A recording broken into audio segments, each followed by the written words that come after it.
આ તરફ રાજકોટની બાલાજી હોસ્પિટલમાં ગર્ભાશયની કોથળીના ઓપરેશન દરમિયાન ડિમ્પલબેન પોબારુ નામના મહિલાનું કરુણ મોત નિપજતા મોટો વિવાદ સર્જાયો છે। મૃતકના પરિવારે હોસ્પિટલના તબીબો પર ગંભીર બેદરકારીના આક્ષેપો કરીને એ ડિવિઝન પોલીસ સ્ટેશનમાં લેખિત અરજી આપી છે। પીડિત પરિવારને ન્યાય અપાવવા રઘુવંશી સમાજ પણ મેદાને આવ્યો છે। પોલીસ કમિશનરને આવેદનપત્ર પાઠવીને હોસ્પિટલનું લાયસન્સ રદ કરવાની તથા દોષિત ડોક્ટરો સામે કડક કાર્યવાહીની માંગ કરાઈ છે। આ સમગ્ર મામલે રાજકોટના ડેપ્યુટી મેયરે પણ હોસ્પિટલની બેદરકારીથી જ મોત થયું હોવાનું કહીને કડક પગલાં લેવાની માંગ કરી છે અને આ મુદ્દે રાજ્ય સરકારમાં પણ રજૂઆત કરવાની ખાતરી આપી છે।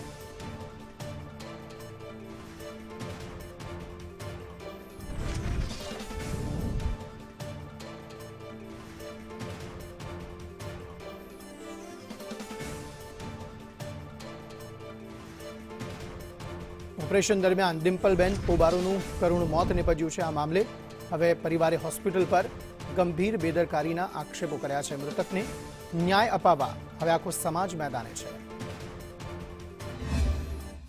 પરિવારનો અમારો આક્ષેપ એ છે કે આ મૃત્યુનું મુખ્ય કારણ ડોક્ટરની ઘોર બેદરકારી છે અને ડોક્ટરને નોલેજનો જે અભાવ છે અને ડોક્ટરને જે અમને કમિટમેન્ટ આપેલ હતું સર્જન બોલાવીને ઓપરેશન કરશું તેની અંદર એ લોકોએ વિડીયો કોલથી ઓપરેશન કરેલ છે જે ખોટી રીતે કરેલ છે, જે ક્રિમિનલ નેગ્લિજન્સનો મોટો ગુનો છે।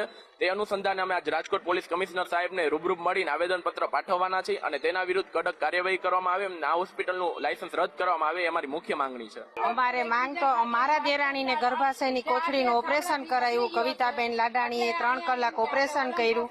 એની ઘોર બેદરકારીને લીધે 24 કલાકમાં મારી દેરાણીની તબિયત એટલી લથડી ગઈ કે એના ધબકારા બધા વધી ગયા, ઈસીજી બધું ઘટી ગયું અને ચક્કર આવવા માંડ્યા, વોમિટ થવા માંડ્યું।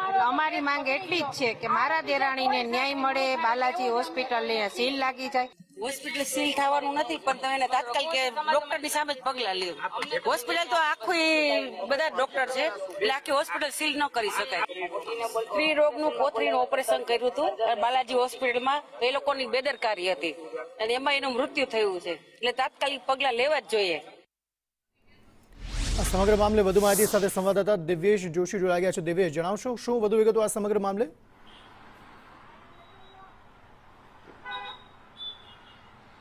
ચોક્કસ અંકિત, વાત કરવામાં આવે તો સોમવારના રોજ ડિમ્પલબેન જે પોબારુ છે, જેમનું મૃત્યુ થયું હતું, તેમનો પરિવાર છે તે મીડિયા સમક્ષ સામે આવ્યો હતો। તેમના દ્વારા આક્ષેપ કરવામાં આવ્યા હતા કે બાલાજી જે નામની હોસ્પિટલ છે તેમાં કવિતાબેન લાધાણી નામના ડોક્ટર છે તેમના દ્વારા જે મૃતક કવિતાબેન જે મૃતક છે ડિમ્પલબેન પોબારુ કે તેમનું ગર્ભાશયની કોથળીનું ઓપરેશન કરવામાં આવ્યું હતું। ઓપરેશન દરમિયાન સર્જનને સાથે રાખવાના હતા, તેના માટેથી અલગ રૂપિયા છે તે માંગવામાં આવ્યા હતા। પરિવાર છે તેના દ્વારા આ રૂપિયા પણ આપવામાં આવ્યા હતા, પરંતુ જે ડોક્ટર છે ઓપરેશન દરમિયાન તેના દ્વારા સર્જનને સાથે રાખવામાં નહોતા આવ્યા અને વિડીયો કોલના મારફતથી સર્જનનું માર્ગદર્શન છે તે જે માંગવામાં આવ્યું હતું। ત્યારબાદ જે આ ઓપરેશન થઈ ગયા બાદ જે ડિમ્પલબેન પોબારુ છે તેમની તબિયત વધુ લથડી હતી, તેને વધુ સારવાર માટે જે ઓલિમ્પસ હોસ્પિટલ છે ત્યાં તેમને રિફર કરવામાં આવ્યા હતા। ઓલિમ્પસમાં સારવાર દરમિયાન તેમનું મૃત્યુ થયું હતું, ત્યારે પરિવાર છે તેના દ્વારા આક્ષેપો કરવામાં આવ્યા હતા અને શહેરનું જે એ ડિવિઝન પોલીસ સ્ટેશન છે તેમાં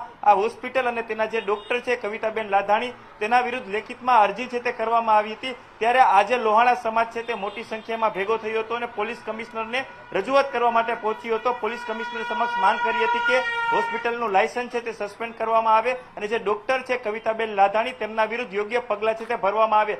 ત્યારે આજે લોહાણા સમાજ મોટી સંખ્યામાં ભેગો થયો હતો, ત્યારે રાજકોટના ડેપ્યુટી મેયર એટલે કે વર્ષાબેન જે વસાણી છે તેઓ પણ ત્યાં પહોંચ્યા હતા અને તેઓ દ્વારા નિવેદન આપવામાં આવ્યું હતું કે જે આ ડોક્ટર છે તેના વિરુદ્ધ પગલાં લેવામાં આવે અને હોસ્પિટલની બેદરકારી સામે તેઓએ પણ સવાલ કર્યા હતા। સૌથી મહત્વની વાત એ છે કે ડેપ્યુટી મેયર એટલે કે એક જવાબદાર વ્યક્તિ કહેવાય, હજુ સુધી તપાસ થઈ નથી, શું કારણ છે તે પણ બહાર આવ્યું નથી। ત્યારે ડેપ્યુટી મેયર કક્ષાએ જે આ સમાજની ભાવનામાં આવીને આ પ્રકારના નિવેદન આપવામાં આવે છે તે ક્યાંક ને ક્યાંક ખોટા કહેવાય। બીજી તરફ જ્યારે હોસ્પિટલ ઉપર આક્ષેપ લાગ્યા હતા ત્યારે સંદેશ ન્યૂઝ છે તે હોસ્પિટલના જે ડોક્ટર છે કવિતાબેન લાધાણી તેના પાસે પહોંચ્યું હતું, તેમના સાથે પણ વાતચીત કરી હતી। ત્યારે કવિતાબેન છે તેના દ્વારા આ તમામ આક્ષેપો છે તે નકારી કાઢવામાં આવ્યા હતા અને તેના દ્વારા કહેવામાં આવ્યું હતું કે હું પોલીસની જે તપાસ છે તેમાં પૂરું સમર્થન આપીશ અને મારા દ્વારા યોગ્ય રીતે ઓપરેશન છે તે કરવામાં